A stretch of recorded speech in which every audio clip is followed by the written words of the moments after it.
So the next terpene we'll look at is limonene, and you can just tell by the name of that is from citrus. And it has that very fresh, distinctive citrus aroma to it. It's a great antidepressant. So any cannabis product that has limonene in it, you'll know that it will be uplifting and help relieve depression or mild depression. And just think about, if you're sort of going about your day and you're kind of like getting tired, and maybe you pass a lemonade stand in your neighborhood and you have a glass of lemonade, and it's very refreshing. It really wakes you up. It feels good. It makes you happy again. So we can think of that as the terpene that also has that effect as well. Contributes to that euphoric effect. So some cannabis products will actually make you a little bit giddy and kind of really euphoric feeling, really happy feeling, and those ones will most definitely have some limonene in them. Limonene is also antifungal, anti-inflammatory, anxiolytic, so it relieves anxiety.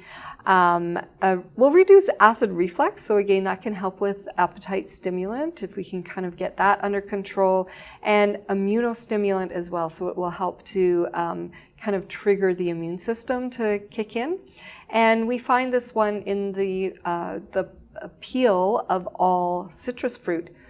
We also find limonene is starting to show up in a lot of environmentally friendly cleaners that will leave a really nice fresh scent in the room, but not an overpowering chemical kind of scent as well. So limonene is used a lot in the cleaning industry, cleaning products industry, and we also find it a little bit in some of the cosmetic industry as well.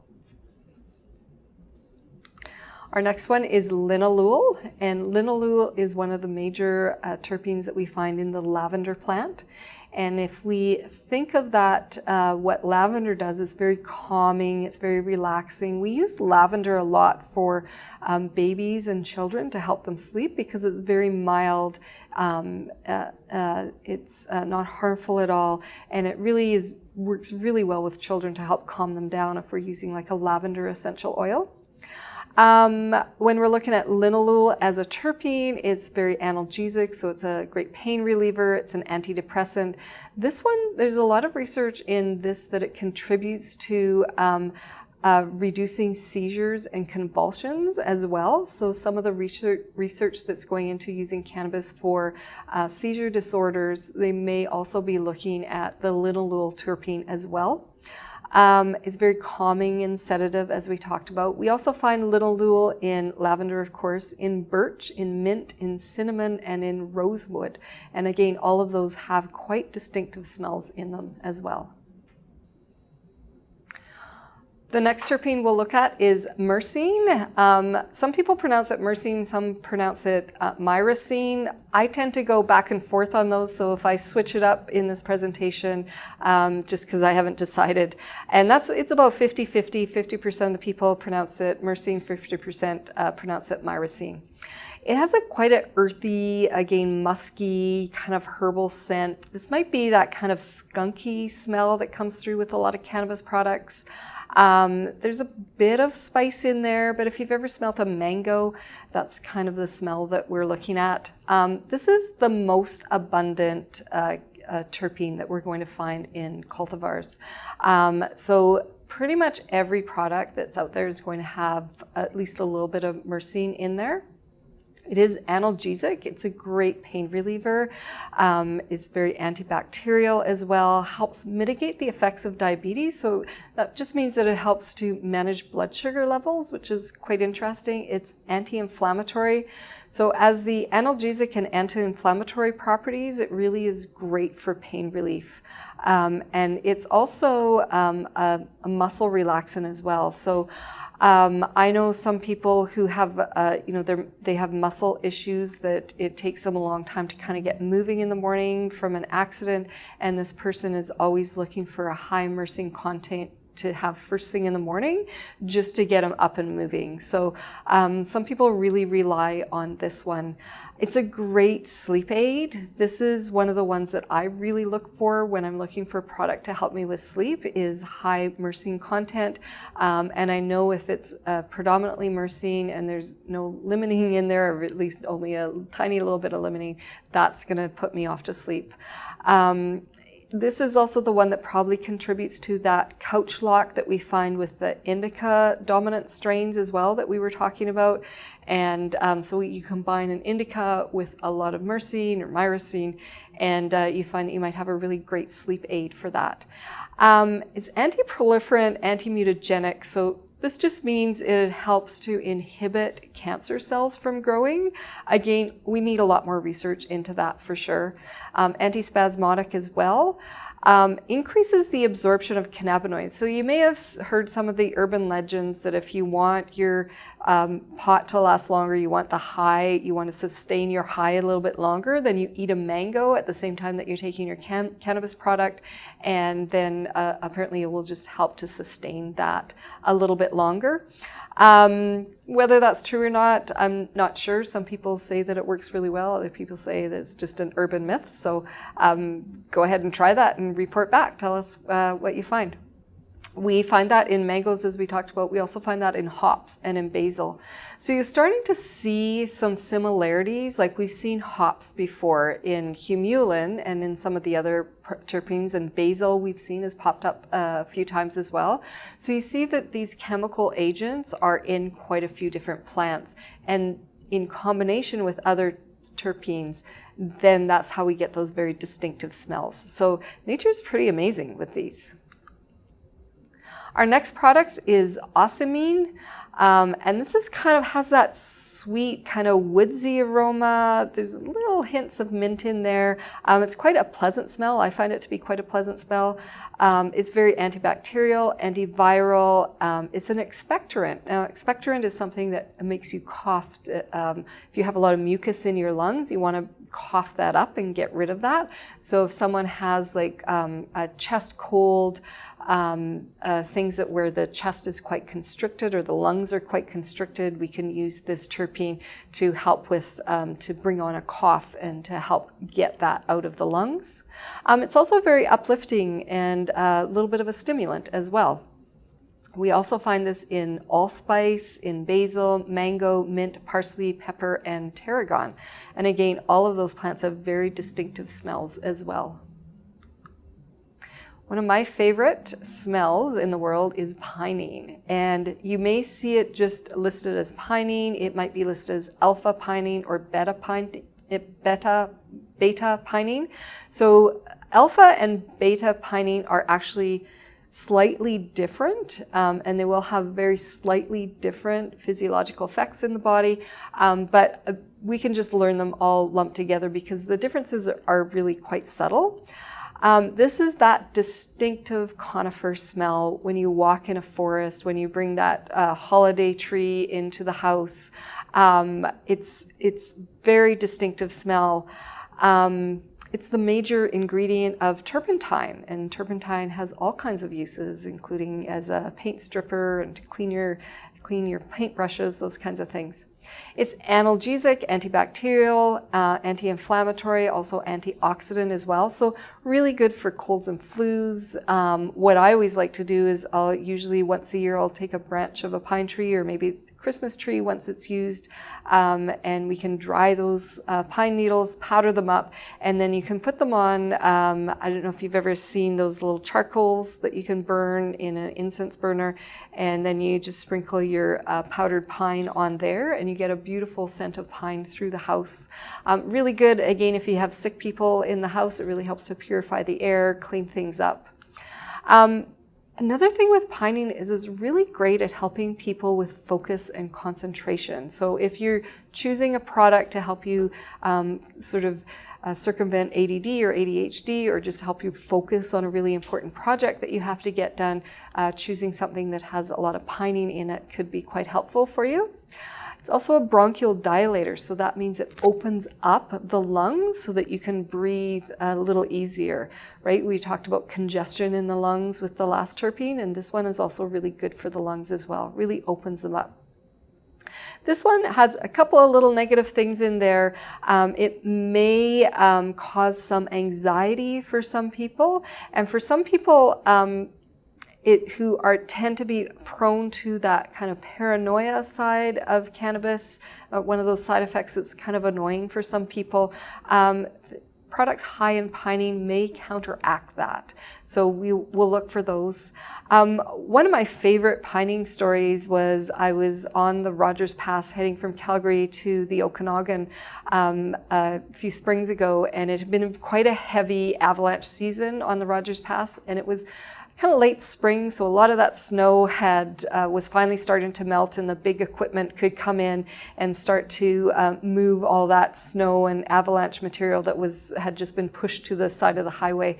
And of course, when there's an avalanche, a lot of trees, pine trees, come down with the avalanche. And so these big bulldozers were moving this slush and snow and all these trees that had come down. And the traffic was basically, we crawled for about 10 minutes. It was bumper to bumper. Of course, they had a single lane going through there. And I could smell the smell of pinene. And so I opened up all the windows in the car, and I didn't mind crawling along for 10 minutes on the highway with everybody else. Nobody honked their horn because there was so much pinene in the air. Everybody was just chilled out and happy and really enjoying the smell as well. So even look at when you bring that holiday tree into the house. Now there is the excitement that, people who celebrate Christmas, that excitement with the kids and stuff that Christmas is coming, but also the smell of the pine tree in the house is just really delicious, just amazing smell, calms everybody down, cheers everybody up. It's just a really wonderful smell to have around. One of my favorites. Terpeneol is our next one, and this is also the smell of lilac. So if you are lucky enough to live where lilacs grow really well, beautiful scent in the springtime, one I always look forward to every spring. It doesn't last very long, but boy, it's sure nice to get that hint of terpeneol with the lilacs every year. Very earthy, kind of woody, piney kind of a scent.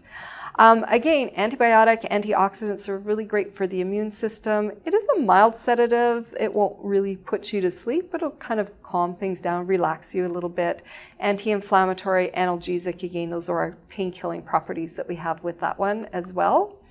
Anti-anxiety, this one is really great for the gastrointestinal system. So somebody is using cannabis to help with gastrointestinal, you might be able to find some products that have some terpeneol in them.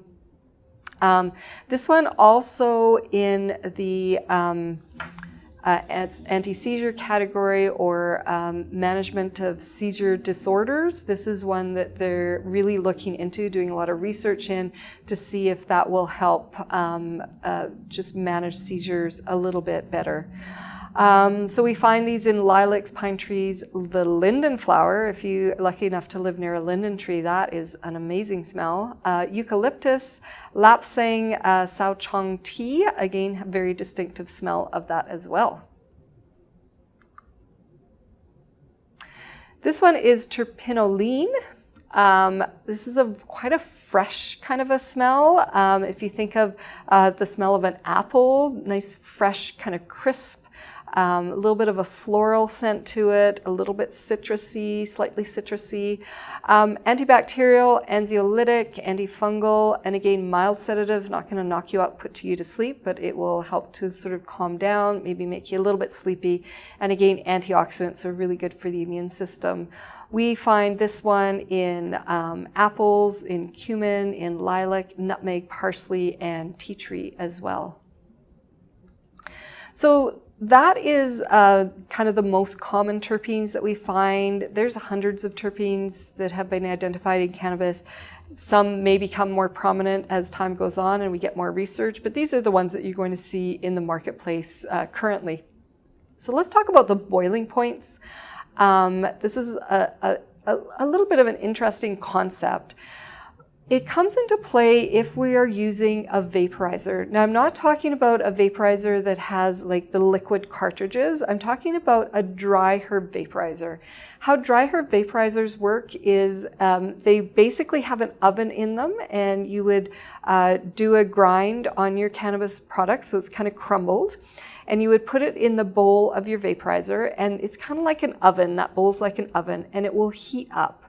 As that heats up, the cannabinoids and the terpenes that are in that plant material all will boil off or become vapor at different temperatures.